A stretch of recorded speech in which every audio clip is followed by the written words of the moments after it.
now, with people who are actually still making music, because a lot of people in Detroit stopped making music or kind of got stuck in a rut, for one reason or another, because, real life enters in.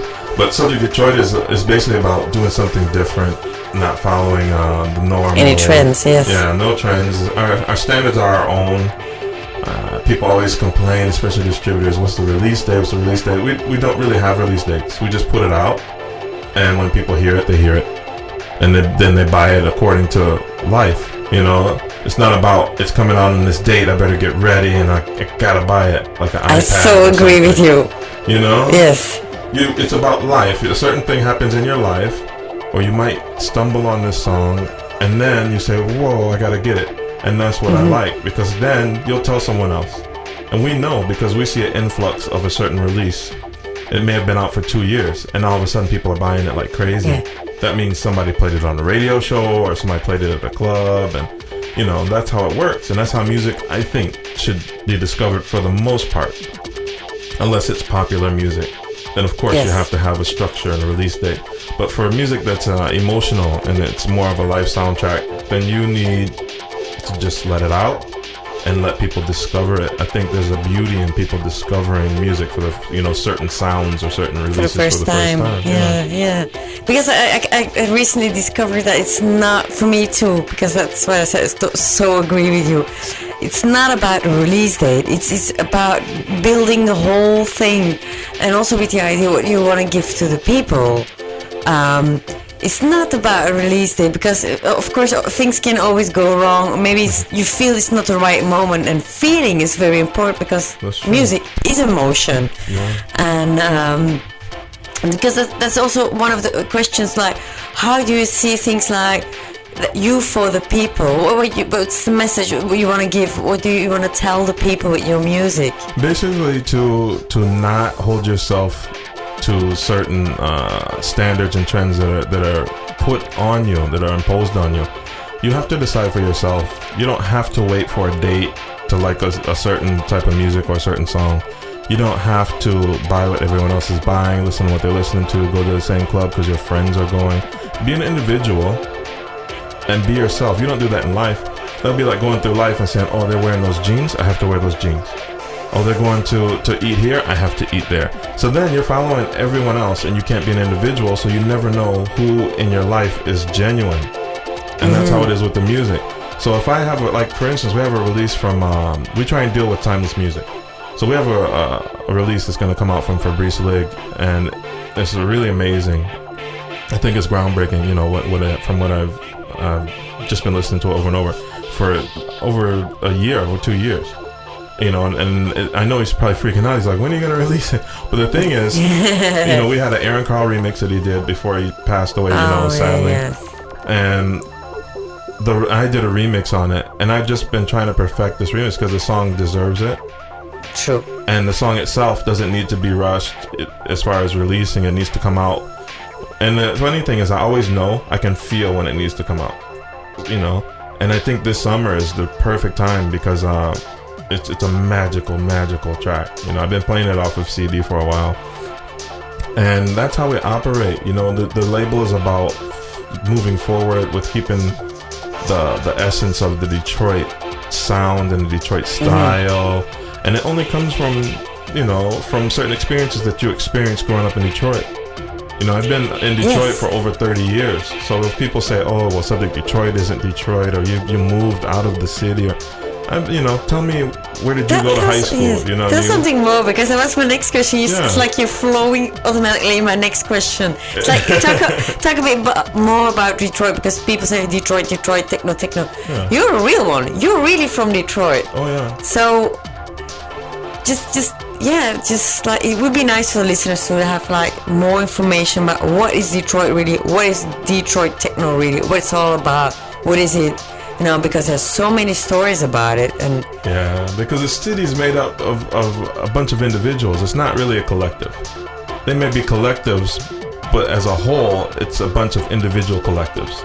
You know what I mean? Like certain groups or certain what they call waves. The first wave, the second wave. I don't fit into any of that. No, you constantly waver for me. You keep on flowing. I like that. I keep flowing. Yeah. Because, I mean, when you think about it, how many of Detroit people can you name where they weren't affiliated with a certain group? Or when you say one name, you don't think immediately of another name? Or a crew, or a wave, or, there are very few individuals who just said, okay, like Kelly Han for me, Kay Han, always stood alone. She was never had to be associated with a bunch of people.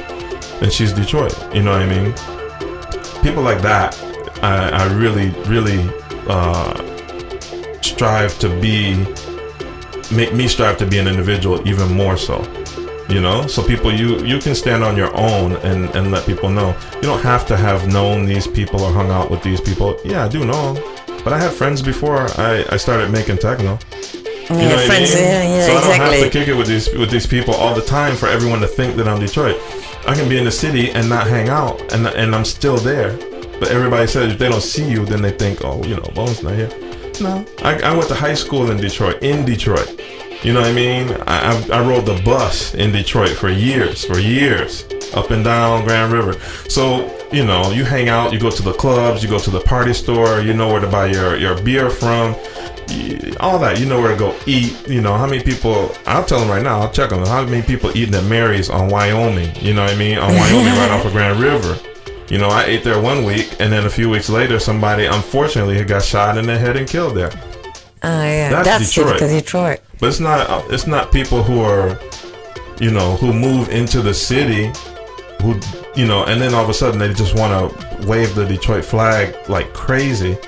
I don't have any animosity towards them, but I just hold animosity towards someone who tries to question me. You know what I mean? I didn't move in there. I went to school in Detroit, all my life, from kindergarten all the way through high school into college. So for somebody to try and tell me and lived in that city, somebody try and tell me, they better get it straight, because that's the real deal. You gotta, and that's where the music comes from for me. That's why it's not so much, okay, tonight I'm going to the studio and I'm gonna make this. No, it's you, something happened.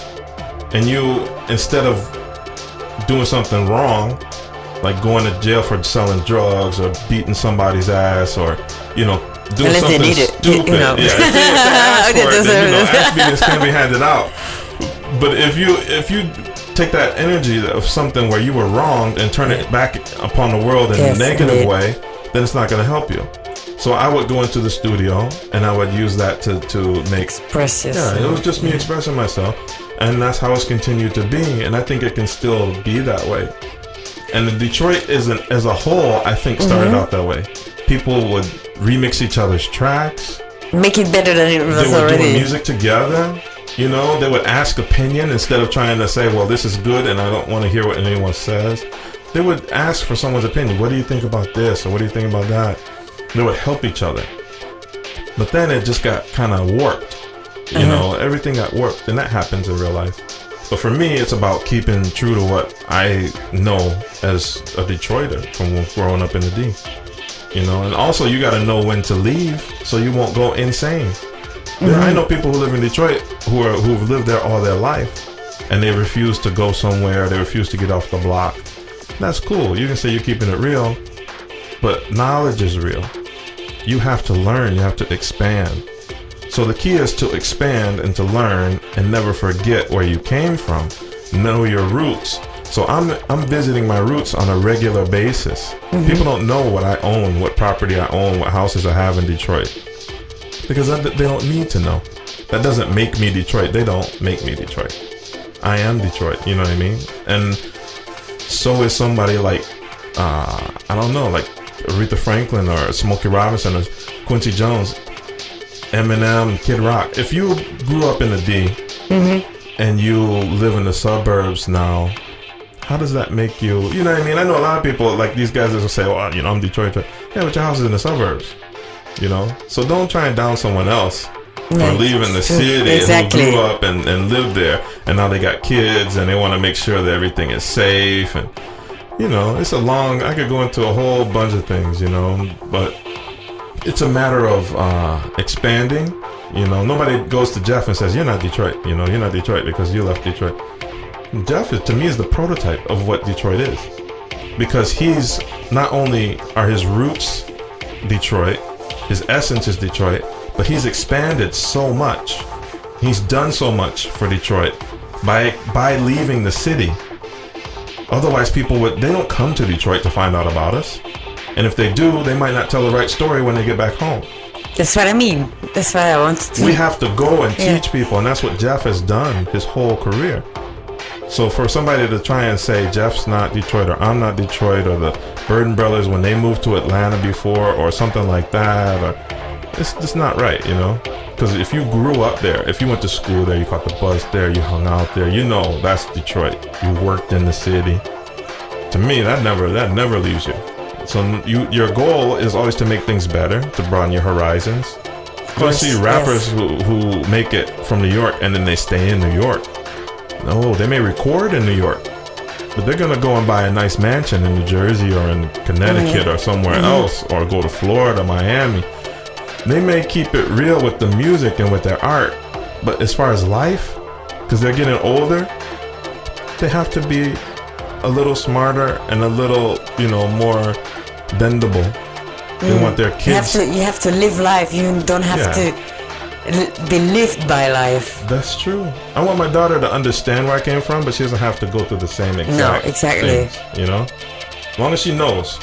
That's enough. Then that's it. Yeah. Now, how do you actually then explain the sound of Detroit? As you say, it's like more about individuals, but there's such a typical Detroit sound, and I find it very difficult to explain it to people, because like for me it was kind of like a natural thing, like back in the 80s when I heard like the for me the first techno records, and I didn't know what it was. I was like, this is what I like. Yeah. I think it was like Hawtin from Derek. Oh yeah. I was like, I really like these sounds, and I could not explain it. And by the years, you buy more and more records, and then I kind of like started to recognize it, and but there wasn't such a word of like techno or house. It's just like all house music, For me, Detroit sound came because it was basically when I started listening to it, I heard some songs at a club called Music Institute, and then I heard them on the radio, Electrifying Mojo,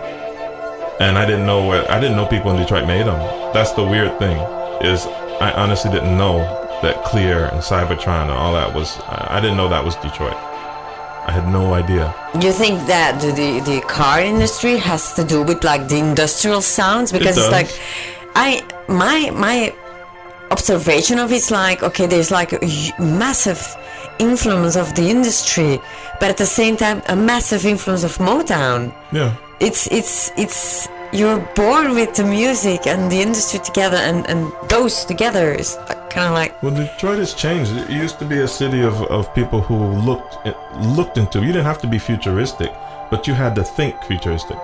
So people in the city used to always look ahead to what's in front of them and say, okay, what's new, what's exciting, because where you live is the same shit every day. It's crazy. It's gunshots, it's helicopters flying over, it's you gotta go and pick up your little brother or sister from school so nobody will jump them on the way home. You gotta make sure you don't get jumped for your tennis shoes. It's all that. So to escape that, whether it was watching something on TV, a lot of local programming had it, the radio, so we would always look outside of our immediate area and try and find something that was different, and for some reason it was always something that was futuristic, whether it was the way it looked, the way it sounded, or the way they spoke, something. So when you look for that, I think it creates a common bond in the city of people who mentally can escape from where they are, from a bad situation. In your mind, and for some reason it translated, just like Motown. It wasn't that everyone would say, it's weird, because when my dad was growing up, he told me it's not like you would hear a Motown record. I don't know how to describe it. Like, how some people will imitate. Like someone might from Memphis or from somewhere else might try and make a Motown record. But people in Detroit could hear it and instantly they would know that it's not a Motown record. They don't know why, but they just know. So once I knew that these sounds were coming out of Detroit, it was the mood of the sounds I knew when something would come on or somebody would play something and it wasn't from Detroit, I automatically knew. It was just something. I don't know how to explain it. I have no idea. It's a knowingness. I have no idea, but even to this day, you know, I can hear a really good song, and I can hear a Detroit influence in a song, which I have no problem with, because that's the way the world works. Otherwise, nothing new would happen. But I can tell a definite Detroit record. Like somebody who grew up in the D, somebody with roots, you know, you can hear it. Like you can explain There's it. nothing. I was hoping yeah. you could explain, because I can never explain it to people. I'm just trying to kind of like what I know, I discovered and search for, because any documentary about Detroit, I look at it. Yeah. Because I'm so fascinated by the city, and when I came over, I was like, I want to see the ghetto, and everybody was looking at me like, she's a fruitcake, she want to see the ghetto. It's like, no, because it's where real people come from, where their roots come, where the music comes from. I mean, we've been working on a documentary for the past like 5 years. Really? Yeah, because I've been approached to do documentaries, and I always refuse, because I really don't feel comfortable with someone that I just met telling my story. Yes. You know what I mean? I'm not trying to tell the history of Detroit. I'm trying to tell my story growing up in Detroit. You know what I mean? So when it came to that, I'm not trusting anybody else. There's no way. It's your story. Nobody else can tell your so story. So they can take it that's somewhere and normal. edit it and throw me in with 30, 40 other people and try and generalize what Detroit is. Because you can't, that's why I say you can't just put one finger on it and say this is what Detroit is. That's why so many people come there and study it, you know, and they try and figure it out. There's so many scientists, they're not even musicians anymore. They're scientists that they come and they think there's a formula. If you take this instrument and you use these plugins and you do this, then you end up with Detroit. That's not it. That's why when you listen, you can hear whether or not it's Detroit, because they're being scientific about something that has no science. There's no science to Jeff Mills. Put him in a room and let 10 professors or scientists evaluate him, and they could never ever come up for a formula for Jeff Mills. They could never do it. There's no formula for you are. That's true. Because it's like you said, it flows. It's constant. It's constantly moving and flowing. Sometimes people get stagnant. You know, everyone does. But that's because you have to balance your art with real life. Unless you're living your art day to day. You know, a good example of that to me is Kenny Dixon. Then you have no life. Then it will hit you someday. Because then, you know, whatever your life is really going to come through your music. So it's going to almost make your whole life public. Whether, you know, people know what you're talking about or not. You know, like someone like Kenny Dixon, his soul comes through every song, every single song. To me, that's personal. So he's almost putting his whole life out there for everybody. And I enjoy it, you know what I mean? And he lives his art. He truly lives it. I've been to his crib. I've been to his house, and he is Kenny Dixon. It's not like he says, oh, I'm going to be like this in front of everybody. It's just him. That's just him. And that's the cool part about it. So when he has a release come out, I'm not worried about the release date. All I want to know is, oh, there's a new Kenny out. Let me go get it. And then I can almost, I would listen to it. I don't listen to it and say, oh, that's, you know, a nice piano or whatever. I'm trying to get into what he was feeling at the moment. How he was feeling. You know, was he in a good mood, bad mood, sad mood? And that's the emotion that I miss from most music. Because, you know, I don't want to just dance. I want to be able to feel something. And that's quintessential to what I'm trying to do with Subject Detroit. And I want to move it beyond just the music, you know, and turn those notes into action. And it's a long process, and it's very difficult, especially when you don't have sponsorship, when you don't have investors, you know, stuff like that. It's extremely difficult. Matt Mike did his Submerged building. He didn't have major corporations coming and saying, hey, we want to give you this.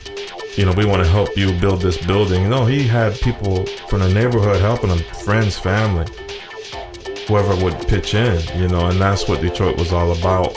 And I think that, you know, we need to do some more things like that. But as far as the story of it, yeah, I'm doing my own documentary. And it's not going to be, oh, I have to go talk to the legends of techno. And no, I can tell my story about how I know them. I don't need them on there to do that. but I also want to talk to maybe a couple of my teachers from the neighborhood, or a couple of my old neighbors. You know what I mean? That's the real Detroit for me, and that's what people overlook. That's what makes Detroit for me. So then you can gather from that, it kind of puts you in that mood, and then you say, whoa, this is where that sound comes from. It's almost like you can hear it in the background, and as the documentary goes, it gets louder and louder because you meet the people, you listen to them, and it starts to make sense. It's pieces of a puzzle come together, you know, and it never leaves you. It never does. I could go live halfway around the world, and I will still be Detroit. There's no doubt about it. It's also you can hear it, you know. It is you. It is with you. Mm-hmm. You live, you breathe, you sound like it. I think it's not something that, you know, just comes or just goes away, just like from 1 second to the other one. And I think a lot of people are not aware of it about it anymore, because music has become a really industry. It's almost like selling waffles in a supermarket. Like I like the Belgian waffles too. Those are good. It's like the frozen waffles. Yeah. But yeah, a lot of frozen waffles. Yeah. No, but it's true that today music has become something to sell and try to sell as much as possible. Yeah. Not about giving something to the people, because as an artist you have something to tell, you have a story to tell, you have something to give to the people. It became a commodity, and less of an art and more of a commodity to be traded and sold and profited, you know, which is business, and that's inevitable. It's the same as when a great artist, you know, how many artists were actually great before they died? You know, it's kind of that concept. People don't appreciate it until its worth is through the roof. And the reason the worth of like a Van Gogh or, you know, Picasso or you know, stuff like that is Kandinsky is because once they pass away, then somebody finds these paintings and says, oh, by the way, did you know that this guy Kandinsky, you know, passed away, but he had this great art? You know, look at this, what he was doing. Yeah. And then while he was alive, some of the artists, while they're alive, they can't buy a loaf of bread, but when they die, everyone's trying to pay millions for their paintings. They don't appreciate it when it's there. Because I think there will be more and more, and suddenly when there is a stop, like that's, it's rare, you cannot find it, it's just like unlimited. And you can't, it's difficult because it's a fine line. You can't sit there and be upset and just complain every day. Techno's not what it used to be. You know, you can complain, but if you don't do anything, you know, yeah, there's bad music everywhere. There's tons of it, and there's gonna be tons more unless you get off your ass and get in the studio something about it, and make some hot shit and put it out.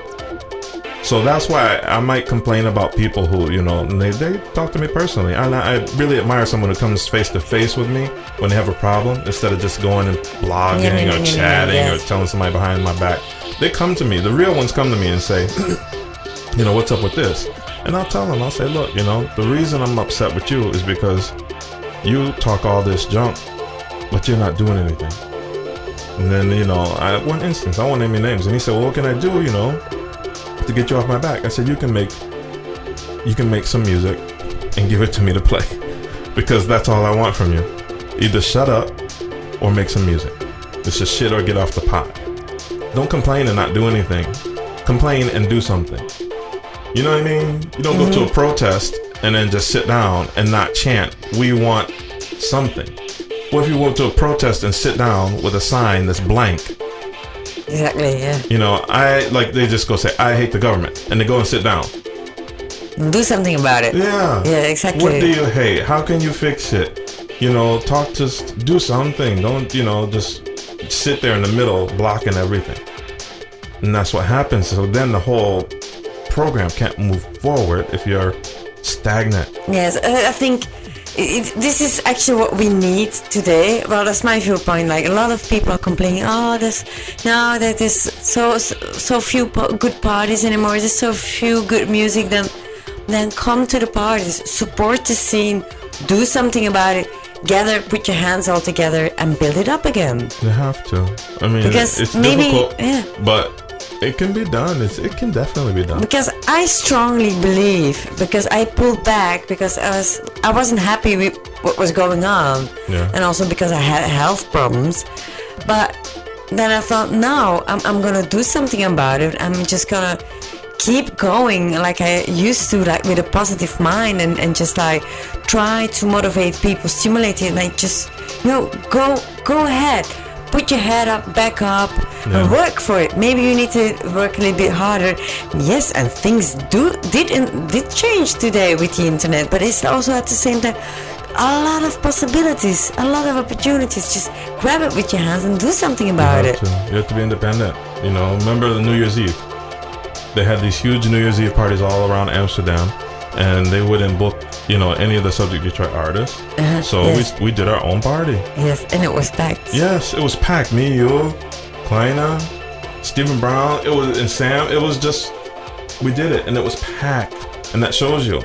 And I went back to Amsterdam for these people who do pretty underground parties, and there was this huge event going on. It was all Dutch DJs, all DJs who live in Holland. And, it was supposed to be sold out and packed, and I'm sure it was, but the party I went to and the party I played was full. It was so full, and it was off the hook. You see? But that shows you, because then those promoters need to wake up and take notice. And, if they don't want to include you, if they don't want to book you, then fine. You have to figure out, instead of complaining about them, do something about it. It's their party. If they don't want to book me, so what? It's their party. I can't force anyone. It's their gig. I'm not mad at that. But if I make my stock go up, then when they do call me, they better be ready to pay as the business that they are. If they're the big boys on the block and they want to come through, then fine, you got to pay. You have to pay, and that's how it works. If they want to play business, then let's play business. That's how that's how I handle mine. So I might go and play for someone else and say, oh, this is the fee, and that's that. And then when these other people, they say, hey, but didn't you go play for them? Yeah. Because what they're about is something completely different from what you're about. And you're out there expanding and making moves and sponsorship here and sponsorship there. You got to pay. Don't just build your name on the back of these artists every year. The same core artists, and then you add a few new people, who'll play the game. And then you get all this money in and all these people, and your name is the biggest thing there. No one goes to an Eminem concert and talks about the promoter. Nobody. No, it's true. Nobody. When's the last time you were a kid, you go to the Fresh Fest, you see Run DMC, Houdini, Public Enemy. You talk about who rocked it that night. Public Enemy was dope. Beastie Boys were dope. You don't talk about who promoted it. I'm not saying the promoters don't deserve to be known, but I don't think it should be the focus. You know what I mean? Unless, of course, what they're producing and promoting is quality every time. If it's a genuinely quality event which introduces people to new stuff, not just trends, not just new trends, but what's actually, if they have some committee or some people saying, you know what, this is good, you need to get it in there. So then, of course, if you book big names, they're going to come no matter what. So why not throw in what's good with the big names? Exactly. You know what I mean? Exactly. Yeah. I think Dave Clarke handled it really well when he had his own room at House Techno one year. And his room consisted of me, Dave, Derek May, Rob Hood. You know what I mean? And that was a hell of a lineup for House Techno. That's how you do it, because then they're gonna come. You put Dave Clarke on there and Derek May, they're going to come. So you slip in the DJ Bona and a Rob Hood, then that's like a really sweet surprise for a lot of people. Yes. And I don't see why more promoters don't do it that way. So they can educate and still make their money, and it's almost guaranteed. If you have certain names on the flyer, it's guaranteed. And you give something back to the scene. Yeah. It's not always go and get, it's go and give sometimes as well. Not just whoever's hot in the magazine, because there's pressure from all sides, The magazines say, or the labels say, well, you need this artist on stage, and he'll play for free, and this and that. So then they think, the promoters think, okay, it's got a big name, or, it's getting to be a big name. He's going to play for little or nothing. We don't have to pay for flight, blah, blah, blah. He'll take the train, he'll stay with his friends. Cool. But that's not the whole key. It's not. I think a lot of people don't realize that artists, and I don't only mean DJs and producers, but also painters and just like graphic art and whatever. They're like, it's their way of communicating to the people. They say things without words, and that's what they give. It's a gift. It's a present to the people, and that's the way they communicate. And it's a special way of doing it, and the people actually love it. And I think a lot of artists are so oppressed by the unethical reasons that are behind parties exploiting artists instead of respecting them.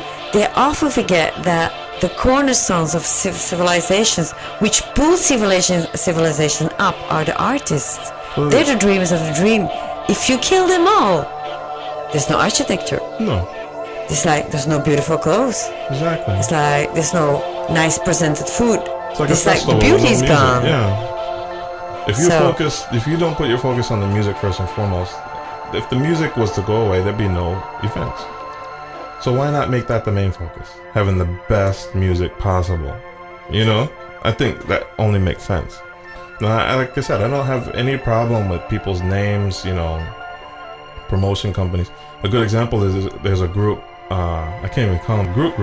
It's a couple of people who put together this event called Free Rotation in Cardiff, Wales, in England. And the concept is a whole weekend, and they bring what they like, and they bring what they think people need to hear. They don't have any sponsorship, none whatsoever. They do everything on their own. They have volunteers, you know, and they limit the amount of people who can come. So once you've come, you can refer another person for the next year, but it's capped. There's a limit, and I was in awe of the fact that they're basically turning away money. They're trying not to grow into this huge event. They want to keep it simple and small and keep it exactly what they want it to be. And I think that that's amazing. So when I hear Free Rotation, if they ever email, if they call, or if my booking agent says, this Free Rotation, what do you think? It's always a yes. Always a yes, because I know what they stand for. And that makes a big difference. And I know, it's really tough to do, but I'm not trying to buy the owner of a promotion company a new BMW, but if he's trying to feed his daughter and keep his family, help him run their organic farm or whatever, I dig that. I'll help them, survival for more people, for more good. I'm not trying to help you open a new restaurant, off the backs of all these artists, because then you're just a businessman. You're not a music lover. You're just a businessman that's trying to expand, and I strongly believe you can do both. You can build up a business. You can be successful, and at the same time do the right thing. Yeah. It just takes a little bit longer, but it pays back in the long run. It's true. It's true, because I do believe in karma. I believe in putting out. If you put out good will come back. Same with bad. And I'm not always lived by that. Of course not. But I've learned as I got older that I need to be a problem solver more than not a maker. A problem. Yeah. Mm-hmm. And it's helped. It's helped. That's why I have the opportunity to do what I do. I'm not one of the big names, but I play often. I play a lot. I get good response. I sell a lot of product. And I'm happy with it. And the key is, some people get surprised and they're curious, how do you do that? It's not about how, it should be how come you're not doing it? You have to look at yourself. Don't look at me. If you're jealous of what I'm doing or what I have, then you need to worry about yourself. So that's what I do. If I look at someone and it angers me, then I have to think why, and then look within and say, you know what? That's got to be something I need to fix with myself. Exactly. To be able to deal with that or that person. Some people you just write them off and you say, you know what? They're just bootleg, they're raggedy. I can't be around that negative shit. So, I'm done with you. Because they messed up their mind with drugs or with alcohol or with bad situations or something. Some people are just miserable. So I don't mess with miserable people. But if it's something that they haven't done anything to me, and for some odd reason I have animosity towards them, then the problem is with me. It's not with them. If they haven't even looked my way and I'm upset or jealous, then it's something to do with me. And that's how I, like to solve it. It took a lot of time, off, and you spend time with family, and you're in the city, and it's funny because in the world of Facebook and Twitter, every once in a while I'll say, I'm in the D, or I'm doing this, or I'm, at Plaka, Coney Island. But, I don't like to have to tell people every single time I do something or go somewhere. So, I just go. I go and I hang out, I do my thing. I'm with my family, my friends. And all my friends, before I started DJing and all that, they're not techno heads. They're used mainly into sports, hip hop, video games, stuff like that. So that's what we do, and it's not about being in the area or where techno is or where the electronic music is and all that. But to me, if I'm gonna do that, it's gonna be for a reason. It's not gonna be just to hang out, unless it's somebody I really want to see or hear. Then of course, I'll go. And even then, I don't have to let people know I'm in the building. I can go with my boys, and we'll go and we'll find a dark corner, get a bottle or something, and just kick back and and enjoy a nice night. That's what it's about to me now. It's about not being out in the open. I like that better, because then people have no idea. All they can do is talk. All they can do is talk. You see it all the time with the new president. They talk about Obama, and you see the news cycle on US TV is what's he gonna do? Why didn't he go into Libya earlier? And then then when he goes in, they say, why are you in Libya?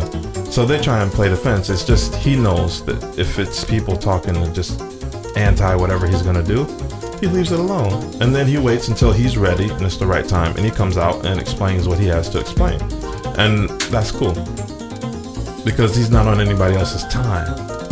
So I don't have to go to Detroit on his time and say, I'm at this club, right now. I'm going here tomorrow night. I'm driving down Woodward. I think that's when people do that, it's over. It's like, okay, you're gonna actually put on on Facebook or whatever.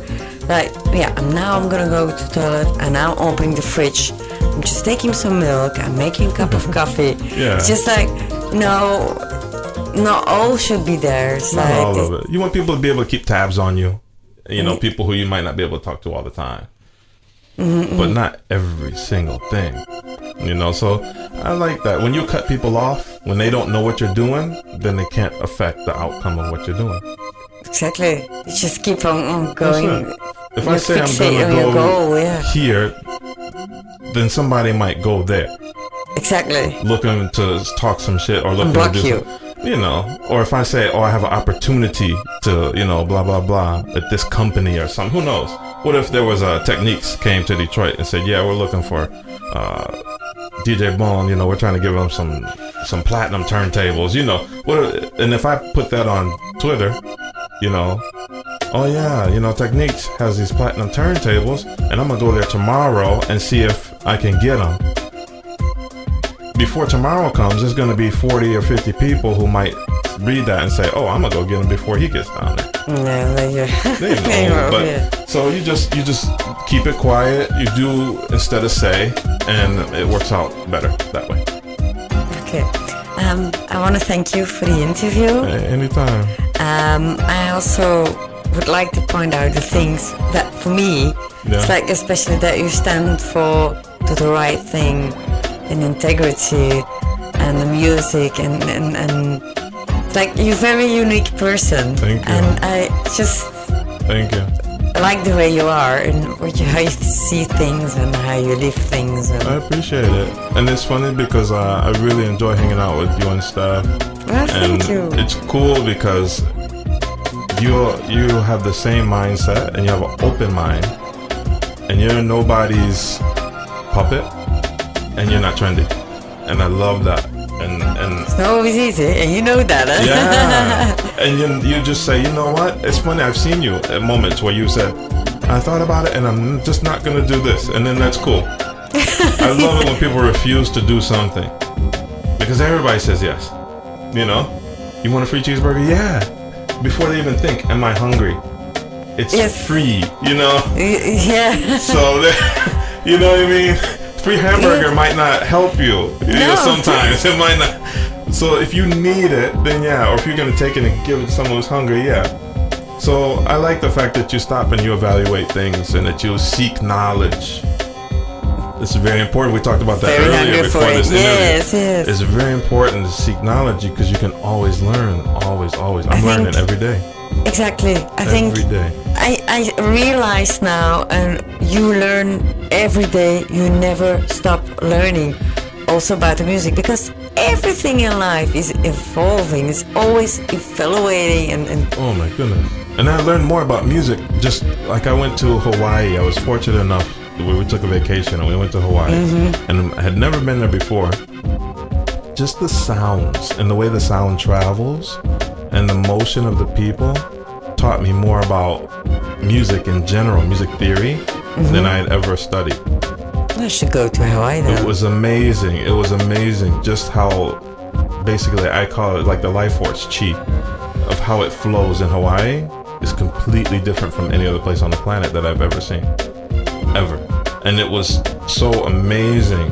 Just any average sound I might catch my ear and I would have to stop and listen to it, pay attention and evaluate it.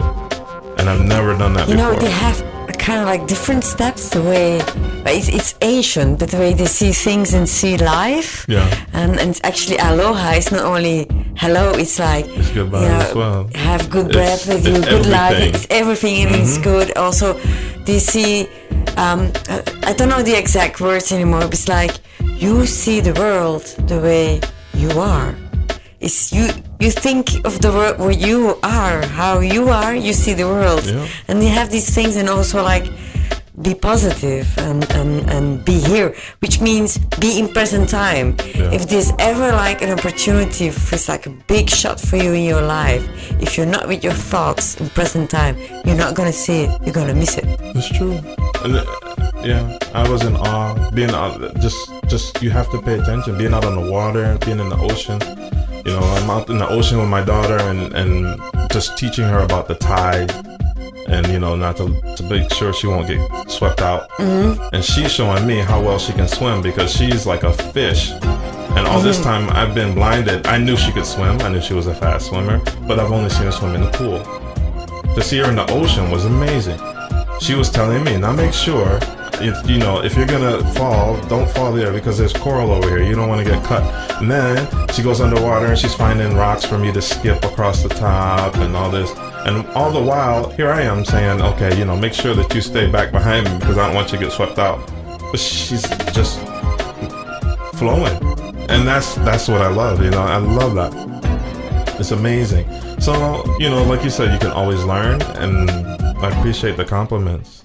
And I refuse to compromise, Same here. And it's funny because there's certain things you'll do. I never can get down on somebody, like if they like change the whole demeanor of what they play, or somebody starts playing trance or something, or who knows. Instead of me just complaining saying, man, he played all this trance, I start to think, maybe his family needs money and that's the only way he can make money now.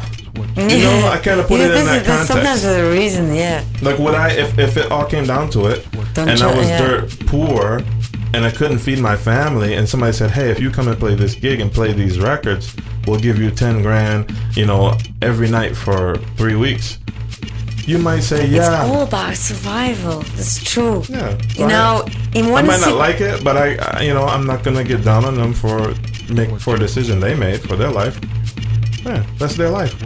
It's like, it's all. It's just not black and white. There's like a lot of gray shades, and it's all dependent on the situation. If you like steal bread, that's not okay. You don't do that. Yeah. But if you steal bread for a kid around the corner, if he's not gonna eat, he's gonna die. Then it's just thing to do. It's all about perception, huh? Exactly, and people are judging, and I used to be like that too, judging other people. Oh, you don't do that, and that's not okay, and what does he think he is? And and then it's time to have a look at yourself. Yeah. And like, okay, don't judge, just don't try to accept people with their bad sides, but try to fixate yourself more on the positive sides of them, and then pull it out, and then. And even if you can't really do much, you know, in their life, I just learn from their mistakes. If I see someone who's not saving for their future, who's not investing in their kids, is not worried, they're just living, you know, making a ton of money, but it goes out as fast as it comes in, it's not my life. But I'm gonna learn from that what not to do. You know, you can always watch something positive, but you need to watch something negative so you can understand how not to get in that situation. How not to get arrested, how not to, you know, try and break the vows of your marriage or whatever. You have to be careful. You have to have, you know, certain standards for yourself and hold to them, and then pay attention. My dad, you know, he said you can learn a lot from somebody who's doing good, but you can learn a lot more from somebody who's messing up. And it's true. It's always been true. It's, in the end, it's always positive. A lot of people in Detroit say that, yeah. I think whatever happens, it's always positive if you learn from it. And it's the same for the whole wave of music. What's changing? It's like, okay, there's some change. Let's see the good side of it. Let's see the good opportunities about it, and use it and do something about it. I say 90% of the Detroit people, when the new minimal craze hit, they didn't bite. They didn't say, okay, I'm gonna start getting these guys to remix my stuff. I'm gonna start making, you know, more tracks that cater to them. Some people did, you know, some people really did cater to it, but that's their choice. It's their enterprise. So more power to them. Maybe they can bring some more light to what we do. Who knows? You know, but I like the fact that people stood their ground. They made what they make, and they said, you know what, big deal. It's gonna come back around, because it always comes back to Detroit. Always. Think about since the beginning of techno, it's always come back around to Detroit. And it's never, when it comes back around, it's never the same thing that they come back to, because Detroit evolves, but it's still Detroit. Like, I was so glad Steph played this song, What You Believe. I made that because, like you said, it's all about what you believe. That's what it's all about. I believe in certain things and I make them happen. That's why I'm successful. I don't wait. I'm not waiting for this person to release a record. If they do, then cool. You know, give it to me so I can play it. It helps everybody. I'm not waiting for these people to throw a party. And I'm not waiting for, you know, them to book me. It's about creating your own opportunity, knowing what you're capable of, and living to the fullest potential that you possibly can. And that's what I'm teaching my daughter. And I think that it keeps me well rested when I do sleep. I don't get much sleep, but when I do sleep, I sleep really well because I know I'm trying to put out as much positive energy and positive artistic energy, you know. You're a true dreamer, and you have exactly the sequence of being, doing, and having in the right order, not the way around. Thank you so much. Hey, thank you. Very, very inspiring being. Anytime. I just want to say thank you. It takes shows like this. It takes people like you. It takes people like Steph, like Klaina, to make sure that good music gets out there, to make sure that positive vibes. It's our responsibility, isn't it? Because we know better, we should do it and not wait, because we are the ones we've been waiting for. Yeah, see? You see? Yeah. It's not someone else not gonna do it. Now, if you know, you see, you really see it, means you have to do it and not someone else. And you guys are doing it. Yeah. So make sure that people come tomorrow night. We will. We will. That's why we're not gonna play a set of you. If they want to hear you, actually want to see you, live you, feel you, they need to come tomorrow. Cool. DJ Bone, Jeugd als Paddenstoel.